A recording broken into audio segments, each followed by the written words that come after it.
Olá, boa tarde. Um estudo da Universidade Federal de Minas Gerais apontou que 81% dos adolescentes brasileiros apresentam 2 ou mais fatores de risco para doenças crônicas, como obesidade e hipertensão.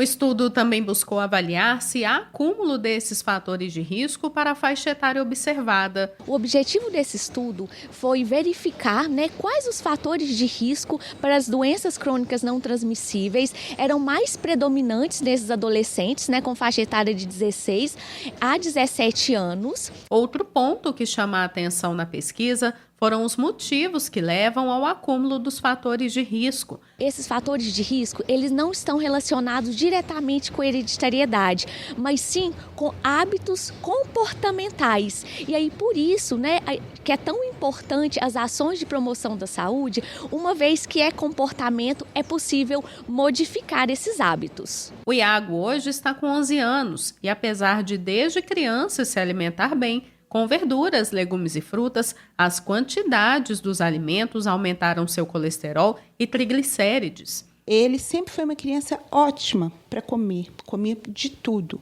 O problema começou pelas quantidades. Por exemplo, tem a quantidade de fruta, então uma laranja, ele comia 2. E aí eu fui notando que ele estava ganhando peso. Fui fazendo controle com uma nutricionista. Com um acompanhamento mais de perto e uma alimentação mais regrada, Iago melhorou as condições de vida. Eu estou comendo atualmente uma salada de alface com tomate e cenoura. Na minha alimentação ajuda bastante, porque agora estou me sentindo muito mais disposto. Não estou cansando mais tão fácil, estou dormindo melhor. Minha mentalidade e meu humor melhoraram muito. Seguindo assim a dieta, ele emagreceu 4,9 kg. Na parte dela, em 3 meses. Agora, com o outro médico, ele perdeu 8,5 kg, porque a massa muscular, ele cresceu, ele desenvolveu, cresceu. O estudo ainda sugere que, além da alimentação inadequada, diversos outros fatores de risco foram observados no hábito dos adolescentes. Os principais fatores de risco foi a atividade física praticada de forma insuficiente, que é menos de 300 minutos semanais para essa faixa etária, a alimentação irregular de frutas, verduras e hortaliças. Em contrapartida, também encontramos o consumo regular de guloseimas, alimentos doces, refrigerantes, que são considerados ultraprocessados, e também o sedentarismo no sentido dos hábitos de tela, em frente à TV, computador ou tablet. Apesar do resultado da pesquisa ser alarmante, com políticas públicas e atenção, ainda há tempo de repensar os hábitos alimentares e de vida dos adolescentes brasileiros. Nós precisamos de ter políticas efetivas que auxiliem a essas famílias, a esses adolescentes terem acesso à alimentação saudável, então redução do preço desses alimentos, melhor renda, mas também nós precisamos de ter um ambiente que promova o acesso à prática de atividade física, por exemplo, inclusive ao acesso aos serviços de saúde. O Secretariado Arquidiocesano das Juventudes e o Vicariato Episcopal para a Ação Pastoral da Arquidiocese de Belo Horizonte convidam para a peregrinação das juventudes ao Santuário Basílica Nossa Senhora da Piedade. A subida à Casa da Padroeira de Minas será na próxima quinta-feira, dia 15 de agosto, às 8 horas da manhã. A peregrinação é um especial momento de devoção e amizade neste ano dedicado às juventudes na igreja de todo o mundo. As caravanas serão recebidas na Estação da Piedade, de onde os jovens peregrinos iniciam sua subida em direção à Ermida da Padroeira. Às 11 horas da manhã, Dom Valmor Oliveira de Azevedo celebra na Praça Cardeal Mota, em frente à menor basílica do mundo. Bispos auxiliares e padres da Arquidiocese de Belo Horizonte também vão participar. E a região episcopal Nossa Senhora Aparecida convida as comunidades de fé para participarem do encerramento da programação da Semana Nacional da Família. Será no próximo sábado, dia 17 de agosto, a partir de 2 da tarde, no Santuário Arquidiocesano Nossa Senhora da Conceição Aparecida, em Contagem. Para participar da programação e da Santa Missa de encerramento da Semana da Família, cada paróquia deverá enviar até 10 fiéis, entre eles jovens, idosos, pessoas solteiras e também casais. O Santuário Arquidiocesano Nossa Senhora da Conceição Aparecida fica na Praça Nossa Senhora da Conceição, número 150, no bairro Novo Eldorado.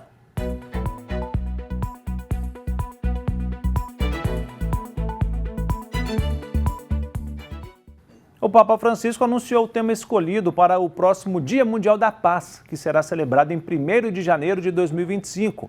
É perdoai-nos as nossas ofensas, dai-nos a vossa paz. O tema estimula conceitos de esperança e perdão, que são o coração do jubileu, um chamado à conversão que não visa condenar, mas sim reconciliar e pacificar. E antes de rezar o Ângelus com os peregrinos reunidos na Praça São Pedro, o Papa comentou o Evangelho de João, que fala da reação dos judeus à afirmação de Jesus descer do céu.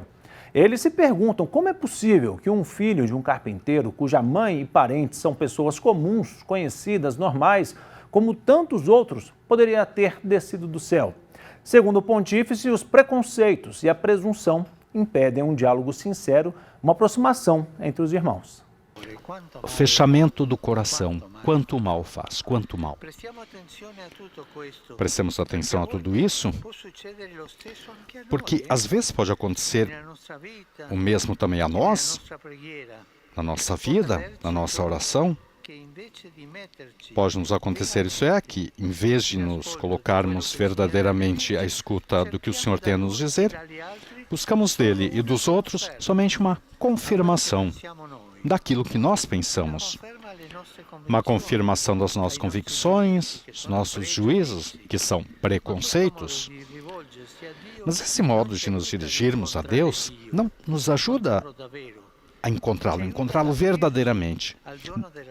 Nem nos ajuda a nos abrir ao dom da sua luz, da sua graça, para crescer no bem, para fazer a sua vontade e para superar os fechamentos e as dificuldades. Irmãos e irmãs, a fé e a oração, quando são verdadeiras, abrem a mente e o coração, não os fecham. Quando tu encontras uma pessoa que na mente, na oração, são fechados, não, aquela fé, aquela oração não é verdadeira. Perguntemos-nos então, na minha vida de fé, eu sou capaz realmente de fazer silêncio dentro de mim e de me colocar na escuta de Deus? Estou disposto a acolher a sua voz para, além dos meus esquemas, superar também com a sua ajuda os meus medos? Maria nos ajude a ouvir com fé a voz do Senhor, a fazer com coragem a sua vontade. No próximo sábado, o Santuário Arquidiocesano da Saúde e da Paz, no Padre Eustáquio, recebe as relíquias de Inhaxica. A fama de santidade é grande entre os fiéis no sul de Minas. O seu túmulo atrai milhares de peregrinos em Baipendi, que rezam diante de suas relíquias pedindo sua intercessão. Inhaxica foi beatificada no dia 4 de maio de 2013. E o santuário vai acolher as relíquias de Inhaxica com uma programação especial a partir de 3 horas da tarde, contemplando momentos de oração, palestra, missa e quermesse.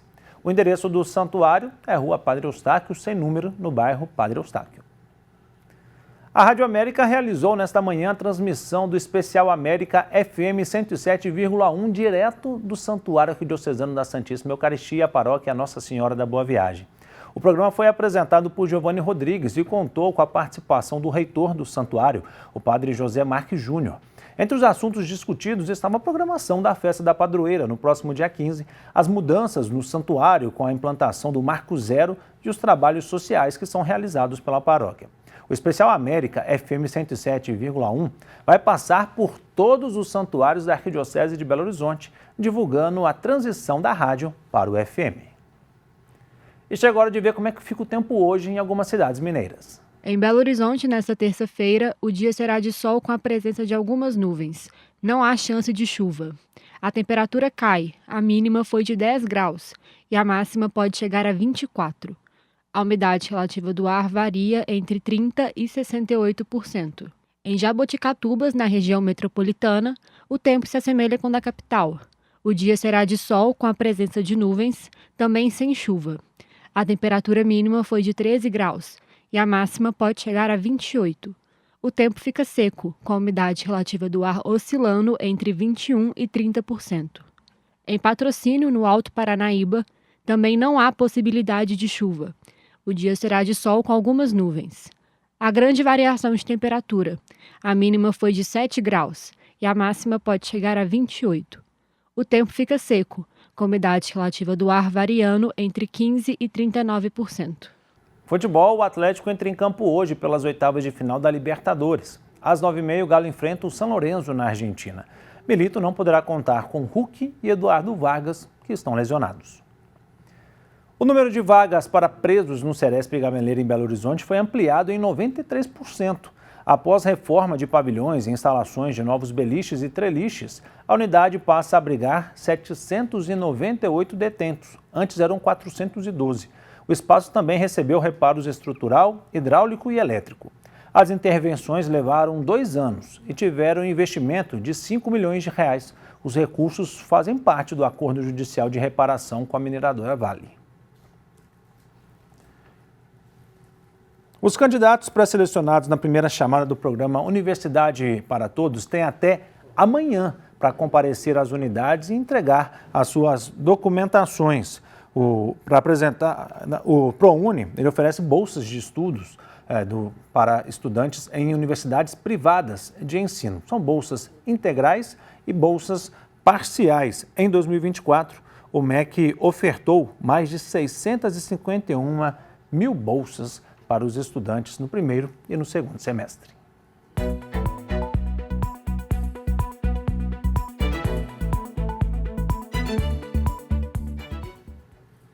O preço das carnes teve aumento em Belo Horizonte e região metropolitana. Os dados são do Mercado Mineiro. A carne bovina, que alguns cortes em apenas um mês, subiu mais de 4%, como aconteceu no quilo do fígado, que o preço médio era R$ 17,96, passando para R$ 18,79. E não foi só o fígado, a gente teve, por exemplo, alguns cortes também subindo bastante, como aconteceu a picanha, que era R$ 61,00 em média, passando para R$ 63,00, um aumento de quase 3,5%, além do filé mignon, que subiu 2,5% em um mês, era R$ 61,96, passando para R$ 63,54. Na média, a gente teve um aumento de 1,5% a 2% nos principais cortes bovinos. Assim também como aconteceu nos cortes suínos. A gente tem aí no porco aumentos bem consideráveis, principalmente no lombo. O lombo, por exemplo, aparado, que era R$ 22,20, subiu para R$ 23,10, um aumento de 4%, assim como o copa lombo, que subiu 5%. O preço médio, que era R$ 19,30, passou para R$ 20,26. A costelinha também, a costelinha que era R$ 24,00, passou para R$ 25,16, um aumento de 4,67%, e é por isso que o consumidor tem que ter muita atenção. A carne de frango, a gente tem também alguns cortes que subiram, não foi tanto como a carne de porco, mas, por exemplo, no caso do peito resfriado, o preço médio, que era R$ 15,03, passou para R$ 15,56. Assim como a asinha também, a asinha que era R$ 16,79 o quilo, pelo preço médio, subiu para R$ 17,44, um aumento de 3,9%. Esse aumento se dá principalmente na carne bovina e na carne de porco. No caso da carne bovina, é em função do tempo seco e as exportações, que bateram recorde no mês de junho. Além, obviamente, da desvalorização do real perante o dólar, que incentiva ainda mais o pecuarista a exportar a sua produção. A pesquisa completa está disponível no site mercadomineiro.com.br. Entre os dias 18 e 21 de setembro, Belo Horizonte vai receber o Congresso Brasileiro de Reumatologia. O presidente da Sociedade Brasileira de Reumatologia, o Marco Antônio Araújo, tem os detalhes deste encontro. Boa tarde, Marco. Quais são as principais doenças reumáticas hoje? Boa tarde. É um prazer falar com vocês. São várias doenças reumáticas. Nós estamos catalogadas mais de 100, 120 tipos e subtipos, né? A mais incidente, prevalente é a osteoartrite, vulgarmente chamada de artrose. Mas elas são doenças imunomediatas, isto é, o organismo reage contra as próprias células, fazendo processos inflamatórios e levando a danos, né? Danos renais, cardíacos, vasculares. E nós faremos o congresso em Belo Horizonte, nessa bela cidade. Pois é, Marco, e de que forma que o congresso ele contribui para a gente, quando a gente pensa em tratamento e diagnóstico de doenças como a artrite? Olha, esses congressos e essas entrevistas que nós damos são para chamar a atenção da população e dos especialistas para fazer o diagnóstico precoce da doença, quer dizer, mais cedo, para tratar mais precocemente também, para não deixarmos sequelas articulares e em órgãos também. Então, o congresso, que nós fazemos também dentro do congresso, um encontro de pacientes reumatológicos, para que esses pacientes entendam as doenças, sejam acolhidos e sejam orientados para que eles façam também uma divulgação das doenças reumáticas. Então, é importante. E, Marco, esse intercâmbio de experiências entre profissionais, ele ajuda no desenvolvimento da ciência, de novas técnicas de combate às doenças reumatológicas? Exatamente, porque a ciência e o conhecimento não tem dono, todos são donos. Cada um tem um pouquinho de conhecimento, conhece uma doença a mais do que a outra, só que o intercâmbio de ideias, isso na área da biotecnologia, na área da geologia e da medicina também. Então, esses congressos são para nós, não só entre nós, os mais antigos, né, divulgarmos os novos conhecimentos, mas também passar os mais novos, incentivar os mais novos, e os que estão chegando agora, né, da residência, da pós-graduação. Isso é importante porque nós aprendemos com eles, os mais novos, e eles aprendem conosco, e nós aprendemos entre si a ciência, que é importante, que ela sempre está desenvolvida, sempre está na frente da gente, né? E quem pode participar, Marco, desse encontro?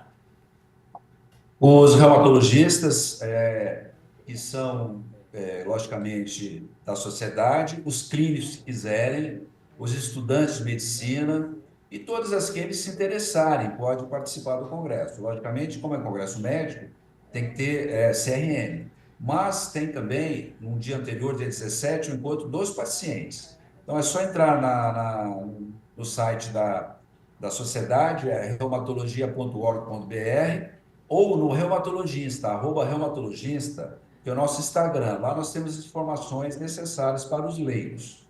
Tá certo, Marco. Muito obrigado, viu, pelas orientações. Uma ótima tarde para você. Eu só queria só mais uma coisinha. Sim, por sim. Dizer que, só o meu nome completo, é Marco Rocha Loures, só isso. Tá, isso é importante. E dizer também que a sociedade se preocupa muito, não só com essas novas incorporações na ANS, na Conitec, novos medicamentos para atender a população, mas também divulgando, mais uma vez, o reumatologista, para que a população entenda que é importante ele ser ouvido e atendido. Obrigado. Tá certo, obrigado, ótima tarde. As provas do Concurso Nacional Unificado serão aplicadas no próximo domingo, dia 18 de agosto. Os mais de 2 milhões de inscritos deverão apresentar obrigatoriamente um documento de identidade válido original e com foto na entrada da sala de provas. Segundo o Ministério da Gestão de Inovação de Serviços Públicos, cópias em papel, mesmo autenticadas em cartório, não serão aceitas em nenhuma circunstância. No entanto, estão autorizados o uso de documentos digitais para identificação pessoal, como o e-título, a Carteira Nacional de Habilitação Digital e o RG Digital. O concurso unificado vai selecionar 6.640 servidores para 21 órgãos públicos federais. A Câmara de Dirigentes Lojistas de Belo Horizonte informou que o comércio de Belo Horizonte poderá funcionar normalmente no feriado de Assunção de Nossa Senhora na próxima quinta-feira. Os funcionários poderão trabalhar em jornada de 8 horas, com mínimo de 1 hora de intervalo. Em caso de fazerem hora extra, devem receber um adicional de 70%. Além disso, o funcionário terá direito a uma folga em até 60 dias e a quantia de R$ 44,00 para alimentação. Nos shoppings, a jornada de trabalho deve ocorrer no horário de 2 da tarde às 8 da noite, exceto nos shoppings Cidade Norte e Anchieta Garden, que deverão seguir os horários de 10 da manhã às 4 da tarde. A Arquidiocese de Belo Horizonte preparou uma programação especial para celebrar o centenário de nascimento do cardeal Dom Serafim Fernandes de Araújo. Hoje, dia 13 de agosto, são lembrados os 100 anos do nascimento do cardeal Dom Serafim. E para celebrar, será realizada uma missa solene em ação de graças às 7 horas da noite no Santuário Arquidiocesano da Santíssima Eucaristia, a Igreja Nossa Senhora da Boa Viagem.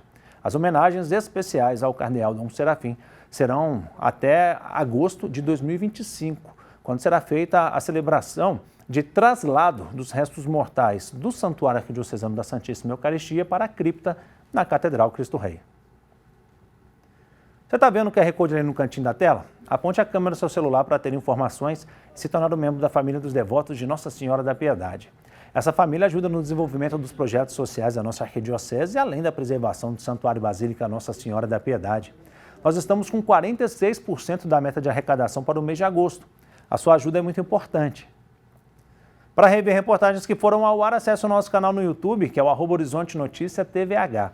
E você pode sugerir assuntos para a gente discutir aqui. Só enviar um WhatsApp para 31 99680 2910. Nós voltamos amanhã, 12:30. Fique com Deus e até lá.